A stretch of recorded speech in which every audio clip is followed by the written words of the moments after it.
This show is brought to you in part by Bogart Extractors, an industry leader revolutionizing hydrocarbon extraction. Licensed facilities can rest assured that Bogart's certified systems meet all industry standards. They are peer-reviewed by a third-party engineer to ensure your facility and its employees can operate safely. And each stainless steel unit is built and tested right here in the USA.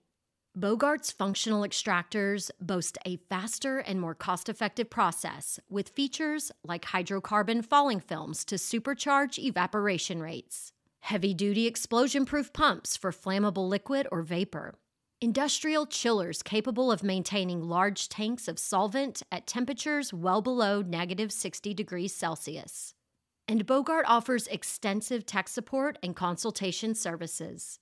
So whether you need to set up an extraction lab from scratch or simply need some replacement gaskets, Bogart is a phone call away at 855-553-3887 or visit bogart.com.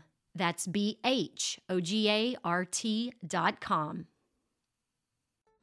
Welcome. You're listening to Casually Baked, the podcast, home base for the canna curious. Thanks for tuning in. It's high time. We had a high time together. Yes, it's high time. We had a high time together. Hi, y'all. I'm Jo, your host and Cannabis Lifestyle Guide. And you're listening to the 200th episode of this podcast. It's an accomplishment I'm very proud to celebrate with you. After all, you're one of the biggest reasons I keep showing up and peeling back the layers of cannabis culture and the highly responsible uses of our favorite plant. In year 5, we still haven't run out of things to talk about every week. If that doesn't speak to the diversity of cannabis, I don't know what does. As an act of appreciation and celebration, I invite you to rate and review Casually Baked the podcast on iTunes, Apple Podcasts, or wherever else you might listen. And hear me out if you're not a rate and review kind of a guy or gal. Perhaps you can make an exception this time, because that one small act of kindness helps other canna-curious folks find this highly responsible cannabis content. And it helps me look more attractive to advertisers who can pay me to be myself. I like to think it is the ultimate giving circle, so thanks for doing your part to puff, puff, pass it on. Last week, we discussed trauma and how it can manifest in our everyday experience. And this week, you are in for a very personal chat with one of my cannabis lifestyle clients about trauma response, addiction, rehab, recovery, and trusting your gut. Melody Jenkins shares her experience managing both bipolar disorder and alcohol use disorder and her current exploration of cannabis as a tool in her wellness toolkit. We also discuss nicotine vaping and propylene glycol allergies. But first, a word from our sponsor, MJ Relief, the muscle rub Ph.D. formulated for what aches and pains you. And this week, since my guest is from North Carolina, and so is my dear friend and musician Seth Walker, I'm sharing his story of relief. Hey everybody, Seth Walker here reporting from Asheville, North Carolina. Okay, here's the deal. I'm a musician, guitar player. I do this a lot of playing, a lot of driving, and I've been for my whole life. Since I was like 5 years old, I started out playing the cello, and I started to get some serious, I'm like getting some bullshit going on with my shoulder. And this stuff right here, this stuff is saving my life. MJ Relief to the rescue. It's a sweet, sweet bomb. I've been using it for the last couple months. I mean, I was having some serious issues, and it's definitely easing it. Cannot recommend it higher. MJ Relief. If chronic pains got you singing the blues and you want some muscle and joint relief of your own, Head over to mjskinrelief.com and order a tin or tube for you and perhaps someone you love. And if you're already a fan of MJ Relief, like Seth, please share a video or voice memo and let me share your story of relief on the podcast. You can also leave a written review on the website. That's mjskinrelief.com. And follow at MJ Skin Relief if you're a social butterfly. The Sustainability Roll-Up is presented by OCB Rolling Papers. In perfect harmony with natural, sustainable practices, it's always been the OCB signature to provide the highest quality, responsibly sourced, and sustainably crafted rolling papers. Later in my discussion with Melody, we talk about her dropping cigarettes and picking up vaping after rehab. The biggest problem with vaping devices, when looking through the lens of sustainability, is that people tend to throw away the parts and empty liquid boxes to the nearest garbage can. The most significant hazard is the lithium-ion batteries used to power your device. Besides the fact that they've been known to explode, as these batteries degrade, they leach chemicals into the environment. So if you put them in a regular trash bin, they can pose a risk of fire damage in both waste and recycling facilities. So for the love and appreciation of your trash man, please recycle batteries properly. And that's not the only reason. Because vape devices and liquid boxes can leak lead, cobalt, and other substances into the environment in toxic amounts, it can accumulate in the soil and water, causing contamination, disease, and even death to wildlife and humans. That's why it's so important to dispose of all e-waste properly, not just your vape batteries. We're talking the batteries in smartphones, computers, cordless tools, digital cameras, electric cars, bicycles, and wheelchairs. A simple online search for battery recycling led me to battery recycling bins that can be purchased in various shapes and sizes, online or in store at places like Home Depot.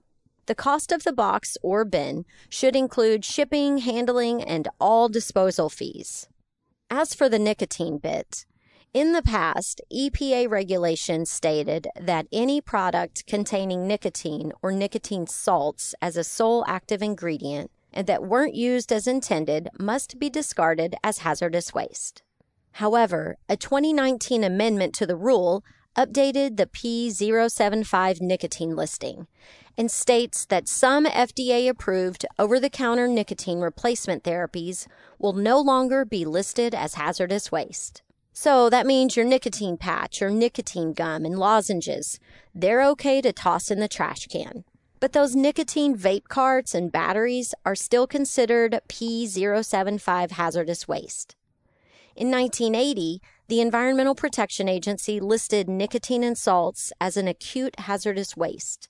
An acute hazardous waste is defined as hazardous waste that is fatal to humans in low doses, has demonstrated toxicity to test subjects, or is otherwise capable of causing or significantly contributing to an increase in serious irreversible or incapacitating reversible illness. The serious risks of exposure to acute hazardous waste are mitigated by the legal requirements to handle, treat, and dispose of liquid nicotine properly. So we're talking any nicotine nasal spray or inhaler prescriptions, the e-liquids and e-juices used in e-cigarettes. This includes all cartridges or vials, any nicotine that's been used for research and manufacturing, and there are even old pesticides that contain nicotine in them. Interestingly, I read that the vaping industry asked the EPA to exempt e-liquids from the definition of acute hazardous waste, and thankfully, the agency refused to do so. When these products are in your home, in your hands, they're considered household hazardous waste. So be a good steward for your community and our planet by making sure you know how and where to properly dispose of your vaping trash and other household hazardous waste. If you don't, check with your local environmental, health, or solid waste agency for more information. If your community doesn't have a year-round collection system for household hazardous waste, See if there are any designated days in your area for collecting it, and a central location to ensure safe management and disposal. If you learn that your community has neither a permanent collection site nor a special collection day, you might be able to drop off certain products at local businesses for recycling or proper disposal. And I hear you, it sounds like extra work. It is. Being a good human takes a little more effort. But most local garages, for example, accept used motor oil for recycling. And most people that sell batteries collect batteries, that sort of thing. Don't be afraid to ask around. I promise you're going to find what you need, and you'll get better acquainted with your community in the process. I mean, hashtag win-win. Now, I don't use nicotine, and I've never been a vapor, but I certainly love smoking flower. And I want my whole experience to be one with nature. That's why I appreciate rolling my sun-grown flower with OCB. OCB offers a full line of rolling papers made with sustainable fibers, including flax, wood, organic hemp, bamboo, and virgin wood. All come in a full line of sizes in both booklets and cones. So no matter which OCB rolling paper you choose, you can be assured all are vegan, GMO-free, chlorine-free, and dye-free. Plus, OCB only uses natural acacia gum for an always sticks experience, sourced from African fields that OCB has been reforesting for decades. Of course, you must be 21 and older to buy OCB rolling papers and to follow the natural wonders of OCB on social, at OCB_USA. If you're ready to master the art of hand-rolling your joints, visit OCBUSA.com/baked to get 4 booklets of OCB and a rolling tray for only $4.99. And then I invite you to tune in to Roll With Me, a video series airing on the Casually Baked YouTube channel, IGTV, and the WeedTube. The OCB bundle is worth $20 and is around for a limited time. But the rolling skills and street cred we'll earn together, my friend, makes this offer priceless. As for you OGs who can roll a joint while smoking one, I challenge you to sample the entire line of OCB products and let me know your favorite. Ask for OCB wherever you buy your papers. You'll find links to the OCB special offer and the Roll With Me video series in the Potcast 200 show notes at casuallybaked.com. One of the most freeing lessons I've learned in this lifetime is that we're all on our own journey. My life doesn't need to look like yours, and yours certainly doesn't need to mirror mine. One size doesn't fit all, and there are no guarantees. But there are also no limits, so long as we get out of our own way and treat every experience as a learning opportunity. So if you're struggling with self-limiting beliefs and/or addiction, this podcast is for you. It's also for the people watching someone they love in the throes of self-destruction. And if you're ready to do the work and you're curious about incorporating cannabis as a tool in recovery and reconnection, yes, settle in, my friend. It's time to get casually baked. I got the bottle of wine, the high dollar kind. I got the West Coast smoke, but I better just take one. I would like to start by saying that we're coming off of a retreat and that when I came here, I was a bit of a mess because I'm still going through a few creative learning phases. I'm not done yet, and I won't be for a long time. And I love that. So when I got here for this, God's just incredible retreat with Joe, I learned so much. I mean, she's an incredible life coach, and being able to support her is important to me because I learned so much. This retreat rebuilt my confidence. I am so much more knowledgeable about cannabis, and I very much want to share my story. But you guys, Joe is a teacher. She's a Buddha on the mountaintop to me. She's my life coach, and she changed my life. So consider supporting the single a woman that has a message that is life-changing, that is consistently ahead of the curve with what we need to do, want to do to promote plant medicine that, as someone with an alcohol use disorder and a bipolar disorder, I'll share my story and my approach and how Jo changed my life. And I studied her for 1 year. So please, guys, let's get behind her. Let's support her as much as we can, because she's about to do even bigger, better things for us. And if you can, let's get back. Thanks so much. Hi, Jo.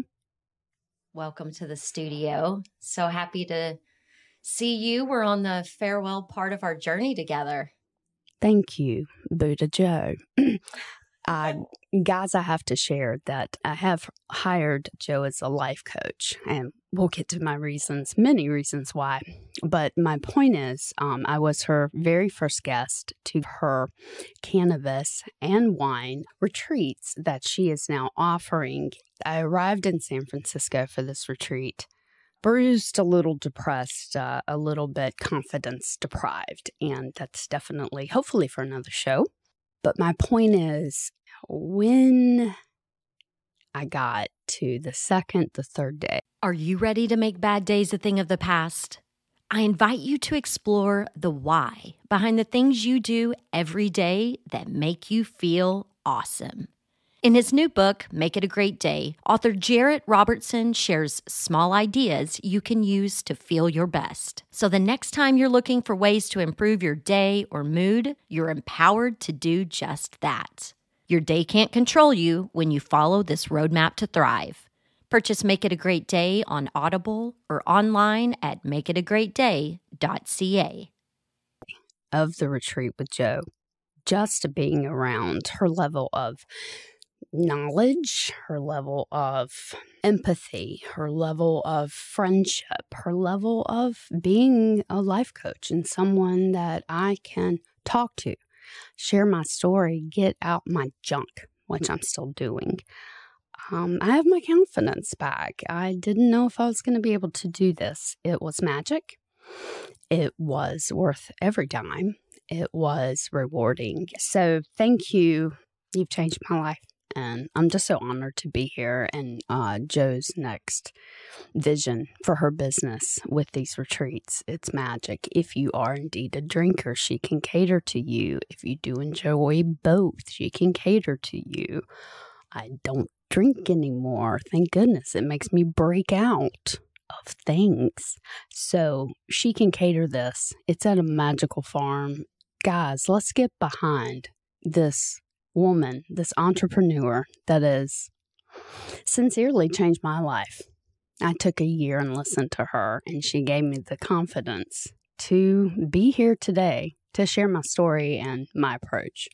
So if I may, guys, if you can, get behind Jo. Let's support her for being amazing, for being cutting edge. Let's get behind her the best that we can. I'm here to support her. I do Patreon. That's it. If you can, please do.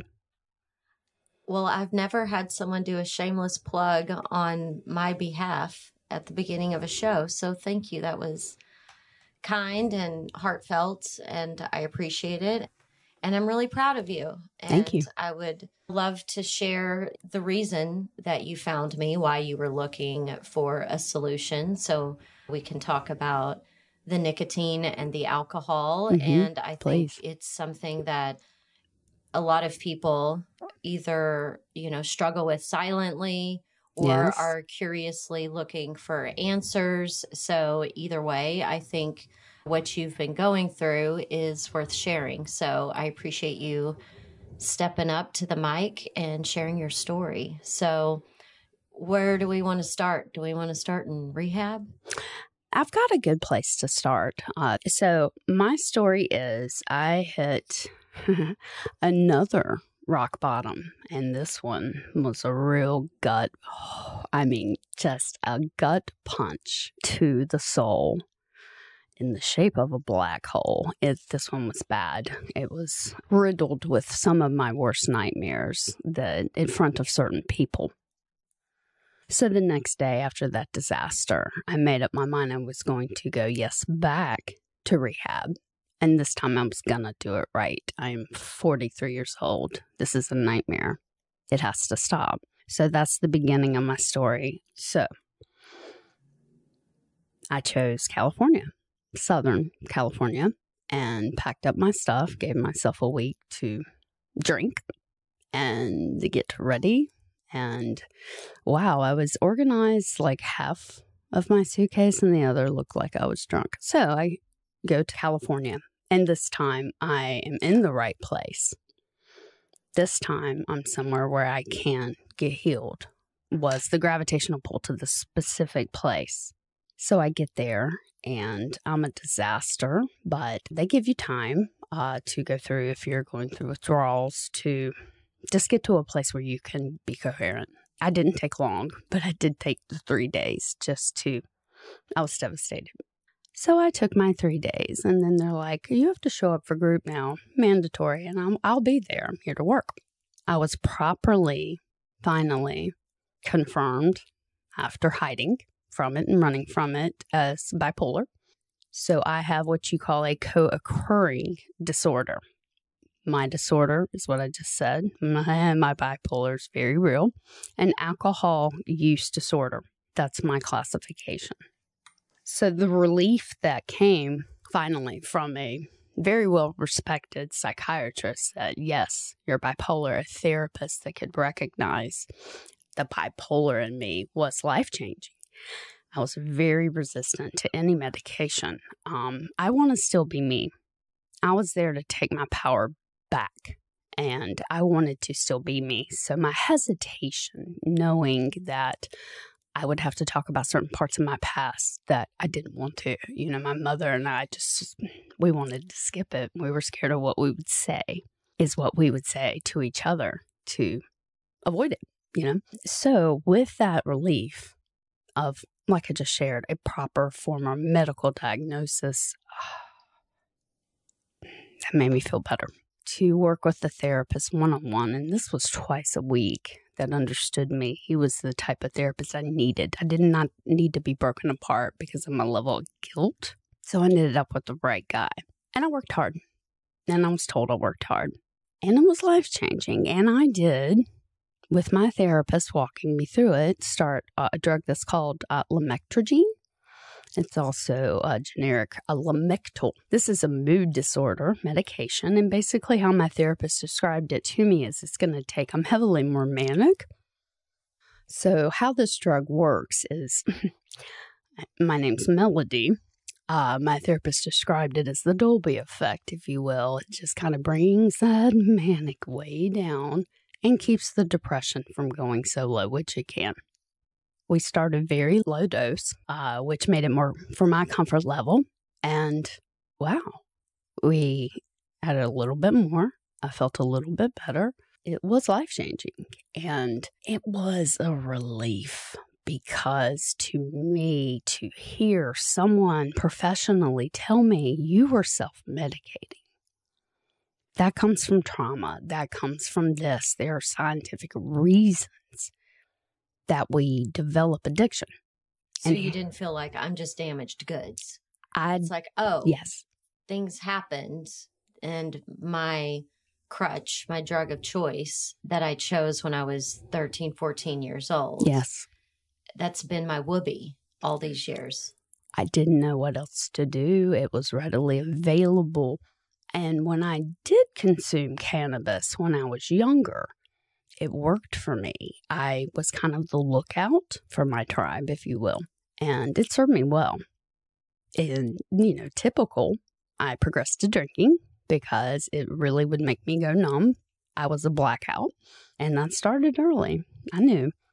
I gravitated to alcohol easily and then fell into that drinker category. And I'm going to sidetrack it just a little bit to share with your listeners what a relief it was to me to get the confirmation of what I suspected, that I was bipolar, because it let my husband, it let my family, it let my friends, the people that stuck by me, that there's not enough time to thank.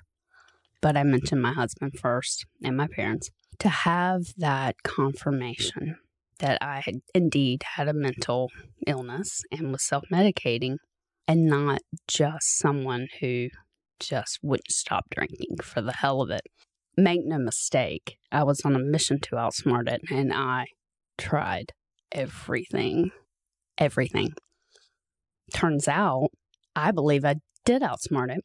I have 3 years coming up, October the 7th this year, but that meant so much. That's huge. So alcohol use disorder in and of its own is trauma. It's a process. If you have that, I'm not saying I'm any separate or better, but for me, in my situation and the torture that I put my husband through, that meant so much to me. It gave me hope.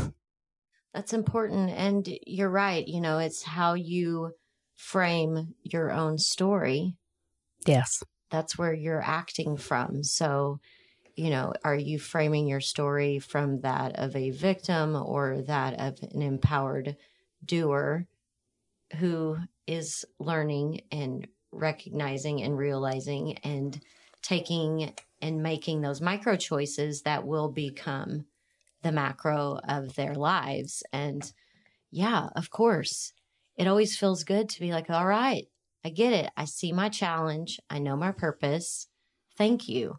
Otherwise, you know, you're out in the ocean looking for a pearl and you're just like, something's not right. This doesn't feel good, but I don't know where I'm at. So good on you for going to the right place and asking the right questions of yourself and giving yourself the space to change and to grow. And, you know, that's such an important part of any journey. You know, we all hate being newbies. It always feels uncomfortable. Like change is physically uncomfortable. And whether or not that's getting off of drugs and alcohol, being a single person that's now a coupled person, or a former coupled person that's now a single person, all of those things are uncomfortable. I couldn't agree more. I really couldn't agree more. And the reason I was attracted to this particular rehabilitation center, and guys, it's a business. And I have stories. Nevertheless, if you pick the place that feels right in your gut, there's hope. It can change your life as a foundation to start, a springboard, if you will. But it's a business. Well, but yes, and of course it's a business. I mean, shit, alcohol's a thriving business. All the vices are a thriving business. Therefore, rehab is going to be a thriving business. See, that's why we listen to her, because she's like a Buddha on a mountaintop. I mean, the acceptance that I feel talking and learning from you is, I don't know that you'll ever know. Well, I can see your eyes, so I have a pretty good inkling, little lady. So I love that you, in this time that you were in the SoCal Rehabilitation Center, that you were brave enough to talk to your therapist about cannabis. How did that go? I did. My therapist was amazing. He was perfectly matched for me. And I really want to share this because the better rehabs, guys, if you're in the position I was, and I had no choice, I really didn't. It was do or die. Joe, my guess, at the point I was at when I got to Southern California, I probably had at most 10 years left of my life. I didn't have the shakes. I didn't have to drink in the morning to drink my hairspray or my body fantasies that make me smell good. I was not at that point, but I was on the way. So I had a choice to make because I was about to lose a lot. So let's talk about the cannabis conversation with your therapist. So speaking with my therapist, sharing with him my success in the past with cannabis, he and I had a very frank conversation, and I shared with him that members of my family that are close to me enjoy cannabis and have no problem with it. So, therapist, this is something I may want to explore, but here's what I have to say to you as my therapist. I will wait a year, period. I will wait a year. I will research. I will look to see what cannabis has to offer to me with a fear. Let me take that back. Not a fear. I don't fear anything. I want my power back, and I'm going to keep it back at this point. But my concern was when I would use cannabis while I was still a terrible drinker, it would make me want to drink more because it would make me paranoid, right? So I was on a mission to take a year and to learn. And Joe, that's how I found you. When I found you, and I found some other interesting podcasts, but you reached me. So searching for a source of knowledge, someone who really knew their stuff, someone I could learn from, someone who could teach me how cannabis is approached now, how cannabis is not how I grew up with. I'm 46 years old, guys. I'm a little cougarish, if you will. I'm not that great. But what the new approach to cannabis is, it's not sitting in a garage all day watching, here's my age again, Beavis and Butthead eating Cheetos and being useless all day. And when I was growing up, that's kind of what it was. With my friends, I would smoke bongs when I did not drink alcohol. So speaking with my therapist and giving him that background and him knowing my trauma, particular to my story, he said, I think that could work for you.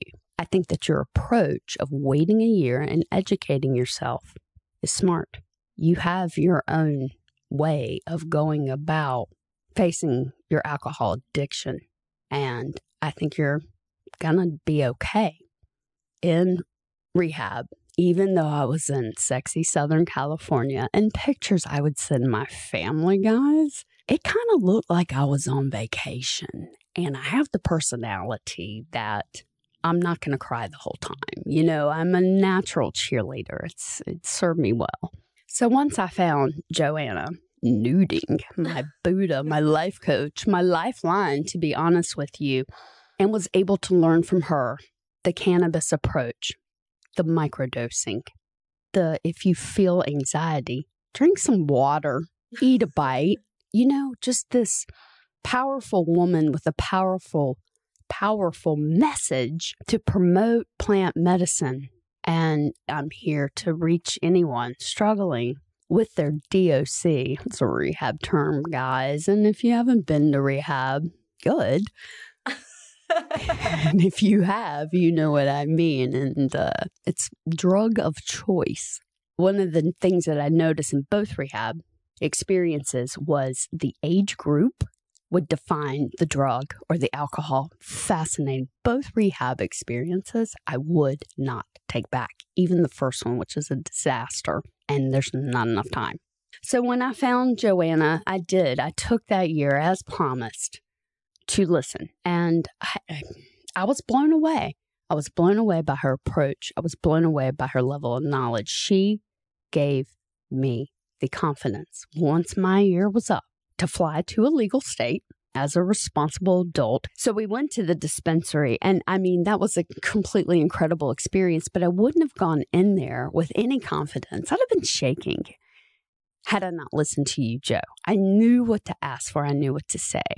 And I said some stupid things. I did. I'm like, this bud tender, it was busy, first of all, because, hey, states who haven't gotten with it, it's a powerhouse money-making machine. Oh, okay? yeah. And people North Carolina. of all walks of life, shapes, sizes, levels of income, everybody is shopping in a dispensary. So this bud tender, he was good to me. He could tell. I don't know what he could tell, but he could tell he had an FNG on his hands. And I know I was a little jacked up when I got there. I've mentioned I'm bipolar. I was about to ask you what jacked up means. So I'm like, wait a minute. So jacked up, guys, is one of my terms that when I get hypomanic, which can be, you know, when you talk to a lot of bipolar people, and I'll own this all day. My father also suffered with bipolar. He's fun to talk to, but I'm crazier than he'll ever be. And he will hear this, and I will say that until the end of time. Hey, Dad. Getting back to my point, the thing that you'll hear a lot of bipolar people say, especially if they're like me and they gravitate to manic, I love my manic. I get so much done with my manic. And I'll tell you, you do. You enjoy your manic. I can be I'm not that great, guys, but I can be fun. I can get things done, life of the party, if you will. But this time I don't break windows or car windshields or turn evil. So I want to know how cannabis is helping you with that, because that was a big thing that we worked on over the last several days, was how do you, when you are in those hypomanic states, how do you sort and organize your thoughts so that you can have more cohesive, coherent conversations, exchanges, but also so that you can keep things in order. So, talk a little bit about when you first started using cannabis, what you were noticing. After Denver and discovering, it didn't make me anxious because I listened to Joe and I did your tricks. Okay, this can work because I'm not AA, guys. I have my reasons. I respect AA. I had to say that because that's why I went to the particular rehab, because AA is not for Melody. Had I been attracted to AA, and boy, was I exposed to it, to be able to try cannabis as a alcoholic would have been forbidden. She used air quotes. Yes, I did, because I do not appreciate being called an alcoholic. It is a term that won't go away, and I respect that. If people, hey, my name is Melody Jenkins, I'm an alcoholic, I'm not going to introduce myself to anyone that way, because to me, and my philosophy is, that term takes my power away. Why do you want to take my power away when I'm here to get it back?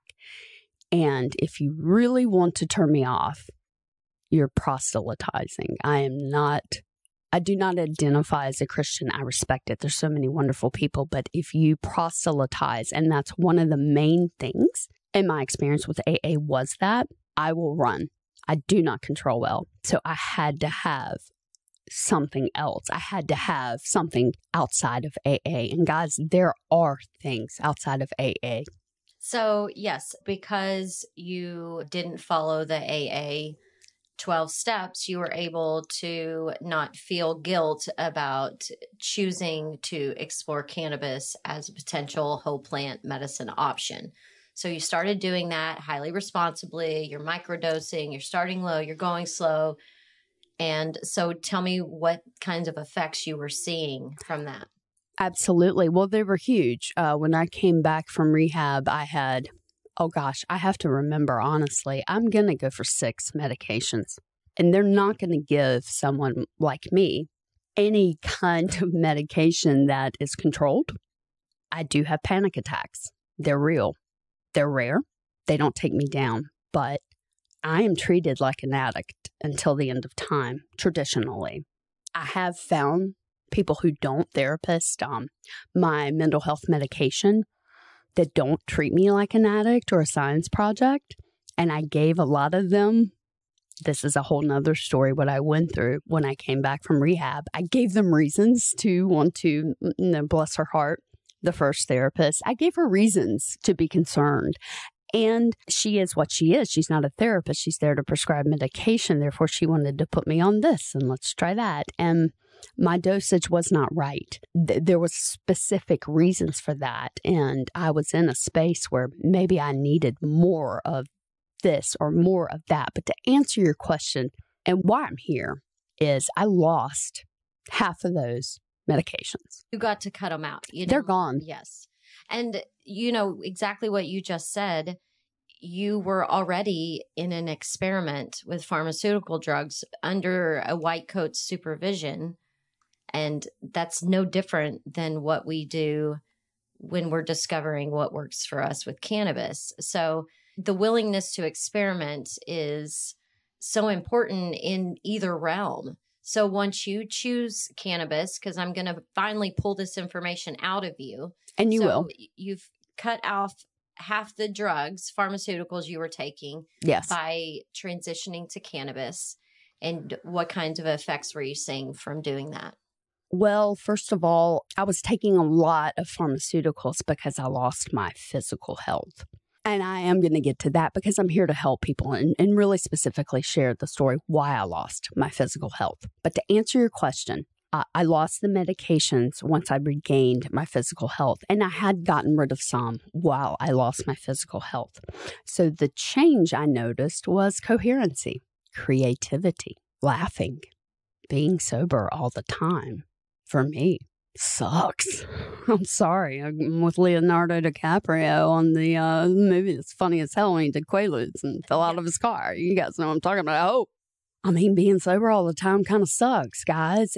But if you can figure out that cannabis can help you, if you were here comes the air quotes, an alcoholic, had alcohol use disorder, a mental health issue, this plant can help you. Again, I go back to creativity. I go back to dropping 3 medications I didn't need anymore. Well, and it's also about just being able to feel your feelings and to feel your body. Absolutely, and I do. I lost 2 years of my brain going, okay, we're not going to saturate with alcohol, because I could feel the manic coming. And when I felt the manic coming, well, I'd get manic and I'd want to control it and release it.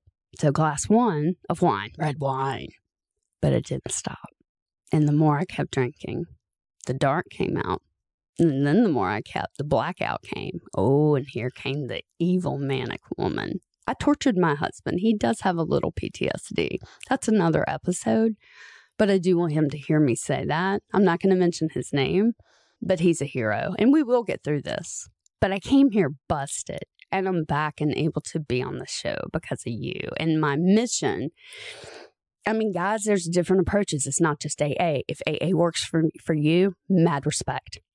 If you're like me, you identify not as a Christian, you don't control well, and that's your experience with AA, guys, there's other ways. Trust me. Well, is there anything particular about your experience over the last few days, maybe things that you learned? I know one of the things that we were really focused on too was the drinkables, seeing the California sober lifestyle, because, you know, like you mentioned, you do hang out with a lot of drinkers. And one of the things that's really important for me is to create an opportunity for someone to be able to consume whatever. Do you want to consume wine? Do you want to consume cannabis? Do you want to drink your cannabis? Do you want to smoke your cannabis? Letting people explore, when they're with me, all the different methods of consumption. And the California sober thing clearly was what we were focusing on with you. We were definitely not doing any wine tastings. So as far as the California sober lifestyle goes, you know, what were some of the things you picked up on? Drinkables. It's been a long time since I've been invited to go out for cocktail hour. Because what does cocktail hour mean in North Carolina? Alcohol.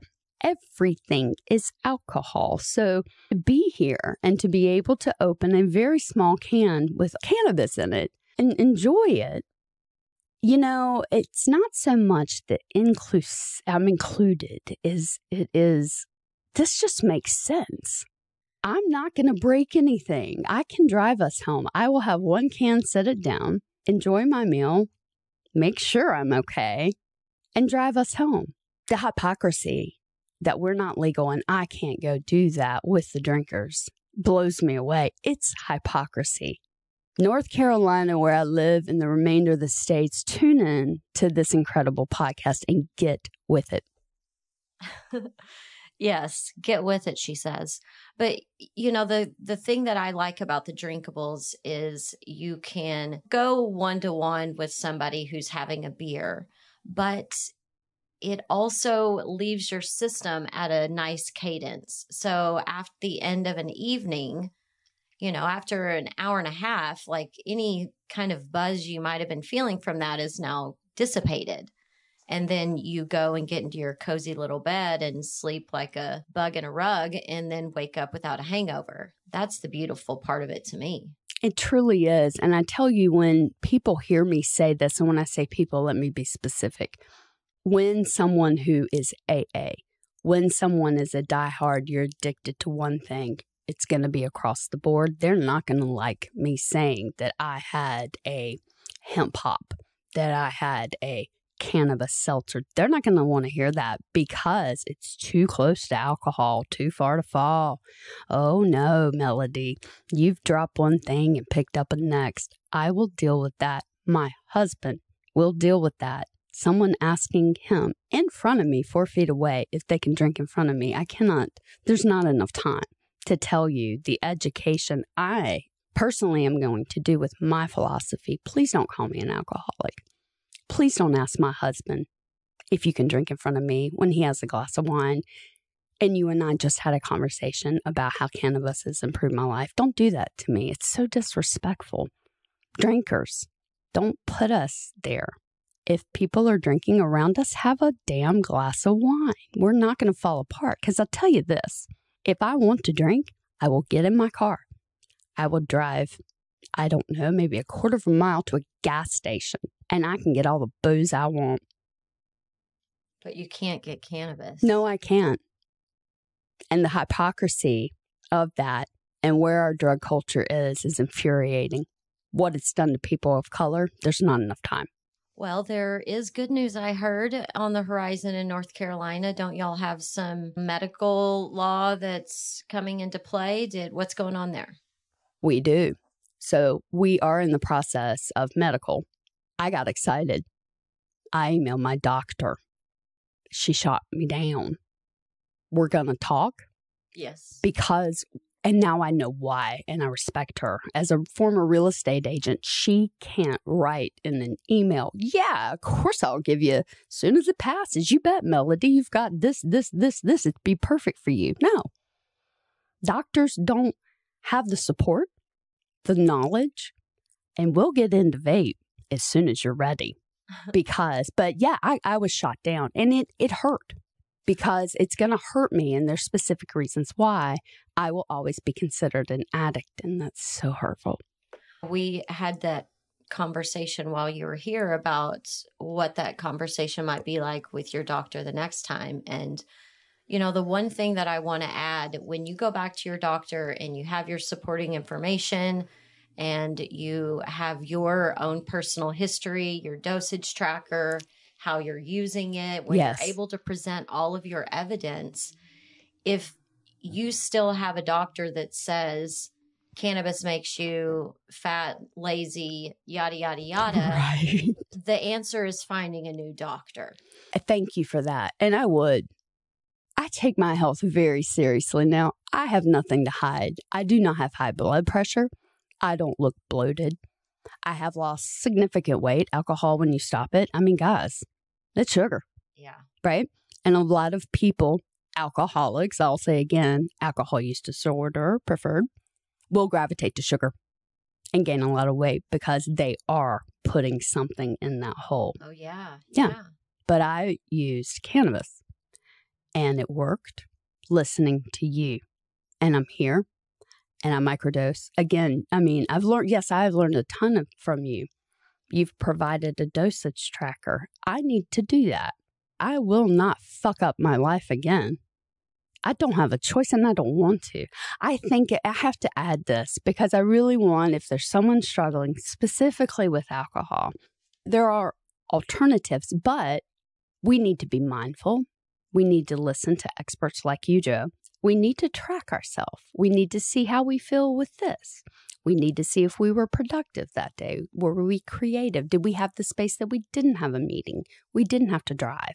Can I enjoy a Sunday morning coffee with a little bit of coconut oil and have a nice conversation with my husband? That I'm not evil. That I'm fun. That I'm laughing on a Sunday when that's our day to spend together. I used to drink by brunch that wouldn't probably happen until 3 or 4 because I was a drinker. Eating, I can wait, right? And then I'm back.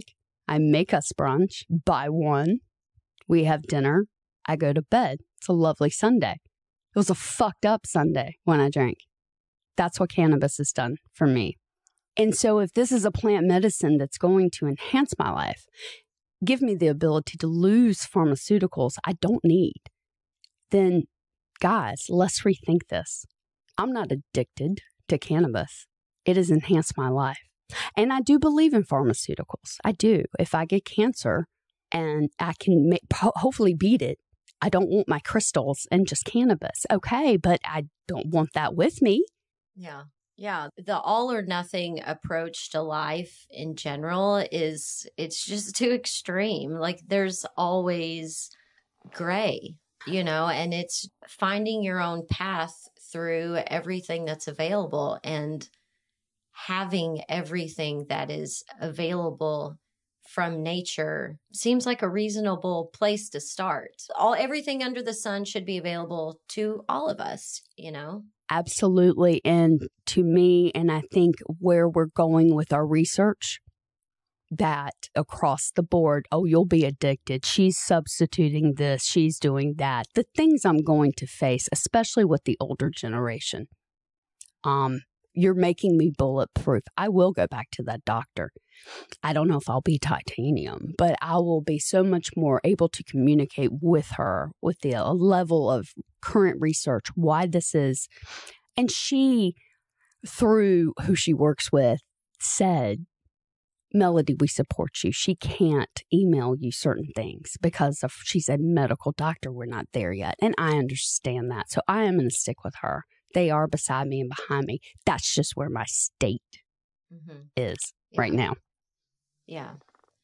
So one of the things that I just want to mention about the way that you use cannabis, when you're in an illegal state and you get whatever you get, and, if you're fortunate, you have a resource that is getting it from a legal state and they know they're getting clean product. But at the end of the day, you're still getting what you get. Whatever that THC percentage is, it is what it is.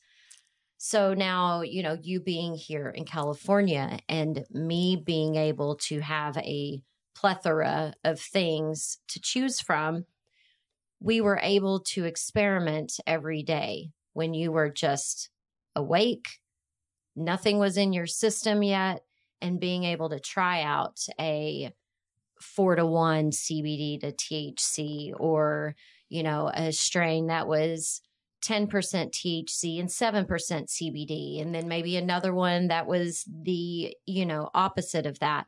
And so being able to really fine tune what your CBD to THC ratio is that makes you feel the most alive, the most creative, the most functional, and not scattered. So, to me, that is such an important part of the journey for someone who has any sort of mental health issues or anxiety or PTSD issues when it comes to choosing their cannabis medication.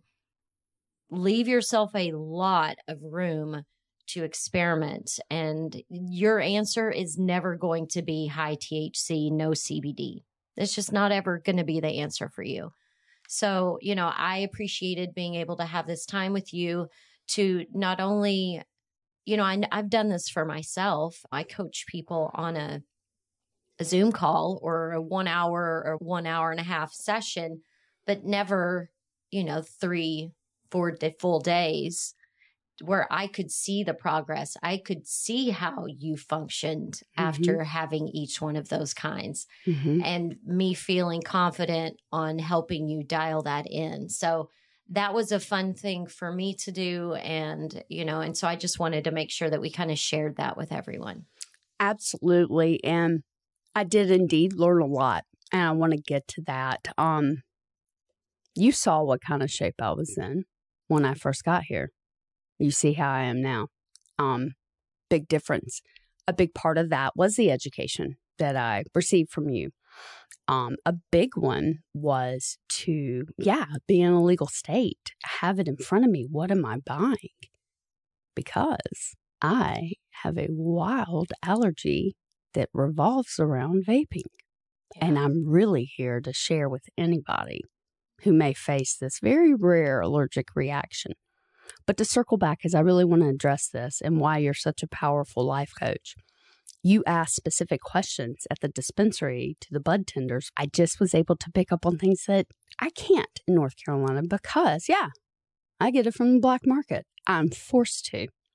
So, hey, doctors, if you want me to keep doing that, because this is my plant medicine and I'm going to find it on the black market, do you want me to keep doing that? Yeah. She threw everything at trying to solve my allergy, which was killing me, which took away my physical health when I got back from rehab, is propylene glycol. I went 2 years with the wildest allergic reactions. I have pictures I won't show my mama of the wild allergic reactions I was having. Which got categorized as eczema. Yes, because I have struggled with that all my life. The catch is, with these horrific eczema breakouts I have dealt with all my life, it was always revolved around death, divorce, the big fives, major stressors. And then I'd have to do something drastic. If it was awful, I'd take a steroid. Not a good idea for a woman like me, as we all can imagine, and it would go away. This would not go away. It was a beast unlike no other. And I'm here to share with you guys. Again, I have my health back. I have my mind back. I disclose everything. So at all the 5 doctors I went to, desperate. I was in pain. I couldn't open boxes. I was debilitated. I was using those drugs from rehab because the best thing I could do was sleep. So I'm here to share with you guys when I was in Southern California at rehab. Yeah, I'm a smoker. I'm a Gen X smoker, man. Well, I love stimulant too. So in Southern California, as I'm using my tobacco, everyone's like, switch to vape. It'll be better for you. You'll breathe better. You'll feel better. Your skin will clean up. You will get a little bit of your cardiovascular breathing back. And I thought, I'll get to that. One thing at a time, kids. But the more I thought about, the nastiness of tobacco and, hey, let's really change our life. That's killing you too. I did. I switched to vaping once I got back to North Carolina. One of the things that kind of forced my hand with that is when I got back from rehab, a new woman, my best friend died in 5 days. So I was at the hospital a lot. Nicotine it'll be the biggest accomplishment of addiction in my life, hands down. So I did switch to vaping, guys. And again, I've mentioned my love of nicotine. Well, this vape, you can take it with you anywhere. You can do it at night. You can do it at grandma's house. My grandmother's a bloodhound. Like, you can do it anywhere. So I was. It was my pacifier. I was in so much pain. But at the end of the day, it was killing me because I'm allergic to propylene glycol. And I tried to buy the cleanest, vaping nicotine product. I heard about the Juul explosion. That was not what I was using. Family members who were concerned, who knew I was vaping, but giving me an easy time. I mean, come on, she just ditched alcohol. She's not going to, break car windshields or climb out a trailer. I was a nightmare. So I was choosing the cleanest thing that I could find. I thought I was okay. It had 2 ingredients, vegetable glycerin and propylene glycol. Well, propylene glycol, okay. So I keep having these horrific skin breakouts, and it doesn't look like anything I had experienced my whole life. So I go to 5 doctors, Joe, 5.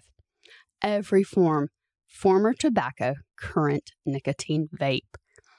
A specific allergy doctor didn't catch it.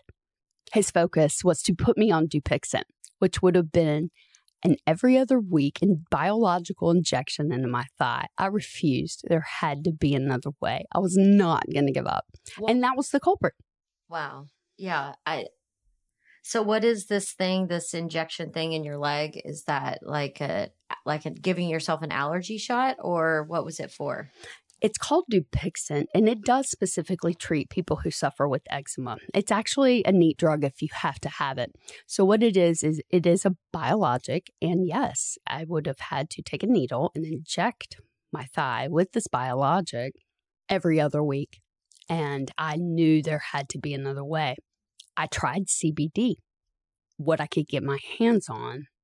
It was expensive, but it worked. So it did buy me a month.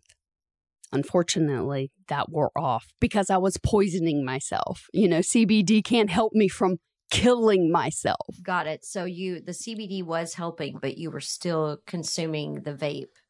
Constantly. Yeah. Poisoning myself. I had no idea how I figured it out. It's kind of funny, but my message is, guys, I'm not here to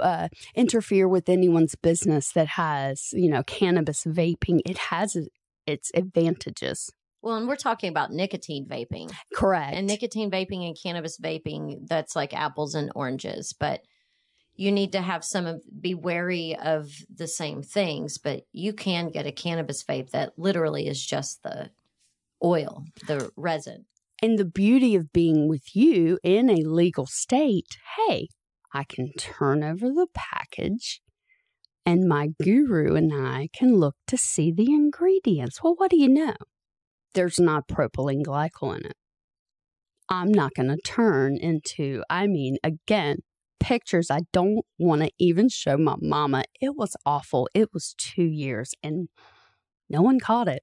So how did you finally recognize that you had a PG allergy? Well, I was told by a shaman before I left rehab that I was facing a hard time. I clung to that.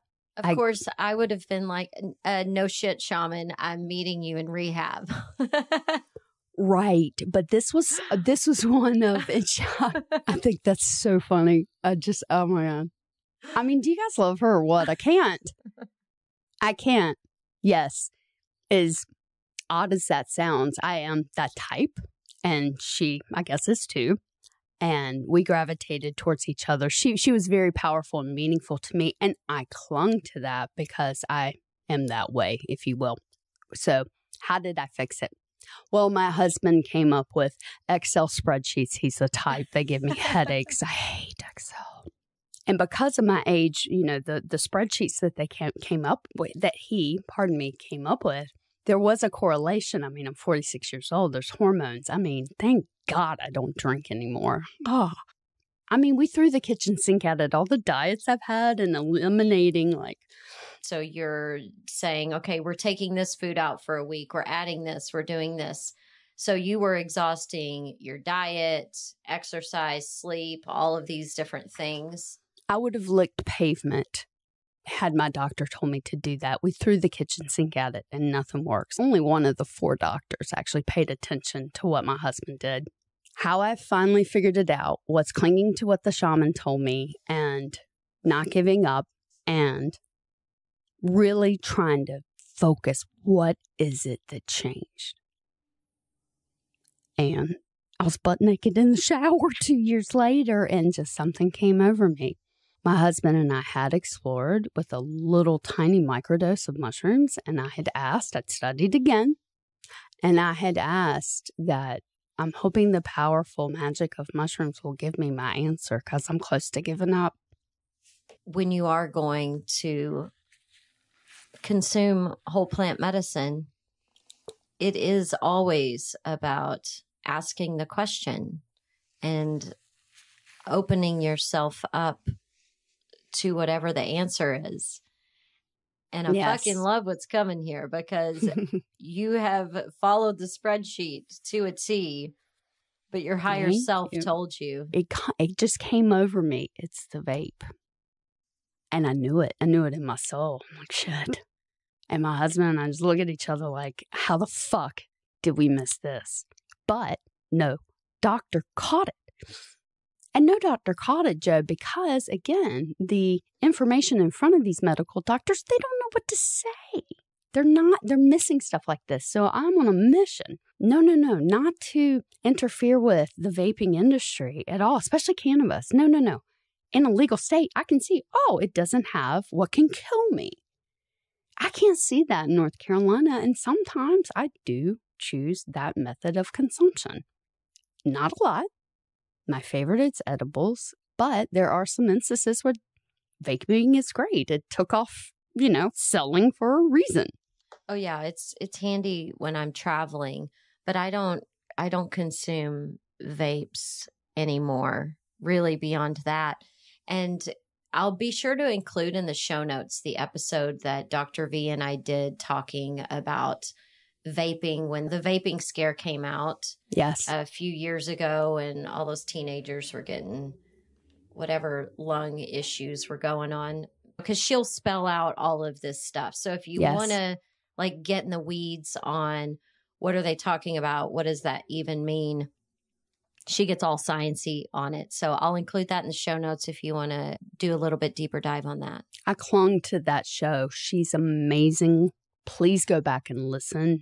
If you don't recall that episode, I listened to it 3 times. But it's so rare, this propylene glycol allergy. Don't panic, guys.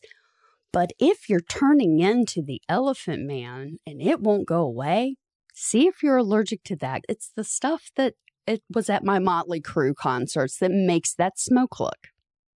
Yeah, so you have that giant plume that everybody's interested in. And even if you're not allergic to it, you shouldn't be inhaling it. I'm going to get behind that. I didn't know that that's what, until you were telling me. I'm like, oh, those 80s hairband shows, the smoke machine, that's propylene glycol. Yes, that is propylene glycol. Yes. All right. Well, is there anything that I haven't asked you that you think's important to kind of round it out? Favorite part of your farm stay adventure, your casually baked retreat? We don't have a name on it, but do you have a favorite part you want to share? I'm still getting through things. My brain is still figuring things out. To answer your question, you saw how I was when I got here. And you're looking at me right now. Is that worth 3 days of your time and your money to be with a life coach, to make you feel better, to build you back up, to talk to, who understands you, who doesn't judge you, who doesn't treat you like an addict? Well, yeah, that's my favorite part. That's been worth every dime. That's why I'm here to support you. That's why I'm here to pay it back. Does that answer your question, JoJo? Well, I mean, it answers it for me. I think on a more granular way for a listener. Sure. You know, one day we went to a cannabis farm. We did. That was magic. And you got to see the entire process. I did. I learned a ton. Got to ask questions to a couple of OG farmers. They were amazing. Big fan. And you got to trim flower that was on a family farm sitting around the table. It was incredible. I felt like I was shucking corn with women in my family in North Carolina. But see, I wasn't. I was bonding with plant medicine, guys. It was incredible. Yes, that would be a favorite added to the list. Let's see, what else did we do? Oh, taught you the quick and dirty way to make your coconut oil. Yes. So that you don't have to overpay. Waste lots of money and time and frustrations. Yes, Joe. Yes. Add that to the list, please. But then you also got to see the fancy equipment that if you want to, get the Rolls Royce of oil machines, yes, how those things work, and also the Firefly 2 vaporizer. When you're ready to then take the combusting down and you want to do the vaporizing flower, you're all teed up for that. I am indeed, and not inhaling a lighter. I mean, I'm Gen X. I'll just burn it and inhale anything, obviously. Yes, you corrected that. You learned some cannabis etiquette. That was on a mission for that because, I want to respect the plant. You want to respect the plant. You want to respect the people that you're consuming it with. Absolutely. I mean, being able to track, to talk to you, to see it in a legal state and have that confidence to use it responsibly. I'm 46 years old. I'm not going to fuck up my life again. So, yes, that was one of the most powerful things, was to be here and learn face to face, to spend time with you, to not be judged, to really express to you how you changed my life, my perspective. You gave me another option that works and has enhanced my life. The creativity is so much fun. It's just so nice. I sleep. Insomnia is one of for me, being more of a manic, when I don't sleep consecutively, and I'll get into 2 nights in a row, alarm. You need to pull me aside. I'm going in the wrong direction. With cannabis, I sleep all night. I wake up refreshed. I wake up, I can do things instead of lay in bed and have anxiety all day because I know I did something fucked up last night. Who knows what? Jesus, let me try to think. I get up. I feel good. I'm productive. Need I say more? Yeah, that's good stuff. Well, it has been my pleasure to host you. I needed a guinea pig to run through all of my things. I don't think that's what guinea pigs sound like. That's I don't what care. an actual pig sounds like. I don't care. I think of Miss Piggy, and I think that it was an honor to be your first. No. I know. It really has. I wouldn't have been able to do this today. I mean, there's some emotional things coming out of my mouth here. I wouldn't have been able to do this. I was not in the headspace. I've got next level things I've got to get through to keep my relationship, my most important one, living. I was in a mess. Here I am. That's what you did. How do you feel about yourself right now? You should feel pretty damn good. Well, I do feel good. Good. You're very sweet, very kind. And Thank you. I am a wonderful cannabis lifestyle guide. I'll give you that. But, we each have to do our own work. And I see you doing the work. Thank you for that. To hear that from people that I love and I care about and aren't treating me like an addict. To spend this amount of time with someone who gets me, who doesn't treat me like an addict, who, wants to listen to some of my trauma. My husband doesn't need to hear that anymore. He knows every damn word. It's time to move on. Like, these are things I'm working through. So you're changing people's lives, and that's why I'm here. One thing that I will say, because I am definitely not some sort of licensed therapist by any means, but I am a witness, a very loving, non-judgmental witness. And when you're going through something, you need somebody to be there to acknowledge it, and that's something that I learned, especially in the pandemic when I was here alone. It's like, wow, I'm going through some trauma, but if nobody knows about it, like, is this shit really even happening? Right. I get it. And so I am happy to be able to, just be that witness for someone, be that cheerleader, be the reasonable voice of hope that will remind you that there is always an option. And there really is. And I have so much more to share that I'm still working on. Obviously, I'm still working on my kinks, but you got the balls rolling. There's another favorite part this weekend. Well, thanks for having me, Jo. Yes, thanks for being here.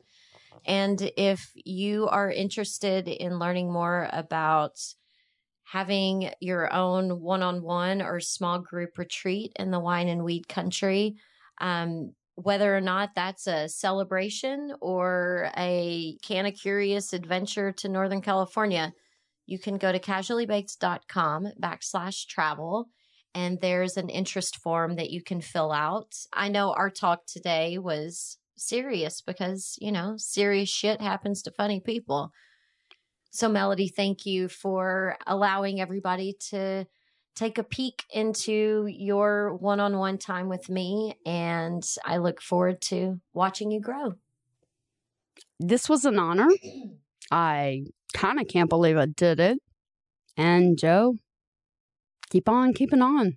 You're on a mission and you're a trailblazer. And it's been fascinating to see your creative mindset and where your next level entrepreneurship is going to go. So let's get behind her, guys. Do what you can. Amen. Thanks for hanging out. Whether you've struggled with addiction personally or have witnessed a loved one lost in the darkness, I hope you feel empowered by Melody's story. And if you want to learn more about cannabis and wellness lifestyle coaching or retreats, head over to the Potcast 200 show notes at casuallybaked.com. I am delighted to be on this journey with you, and I want to continue building your canna confidence in ways that are meaningful for you. So email any Canna Curious questions through the website at casuallybaked.com. Social Butterflies, you can find me at Casually Baked on Facebook, Instagram, Twitter, YouTube, and the WeedTube. And if you're picking up what I'm putting down, become a podcast patron for $5 per month at patreon.com/casuallybaked. /casually baked. We're in this together, my friend, inviting smart and open dialogue about true wellness and plant medicine. So thanks for doing your part to puff, puff, pass it on. We had a time together. Casually Baked, the podcast, was created, recorded, and produced by yours truly. Editing and sound design are in the capable hands of Arnav Gupta. The podcast theme music is by my highly talented friend Seth Walker. If you aren't familiar with Seth's music, you can find High Time on his album Gotta Get Back wherever you're buying your music these days. I know he didn't create High Time for me, but it sure as shit sounds like he did, right? I hope you'll tune in next time. Thanks for hanging out.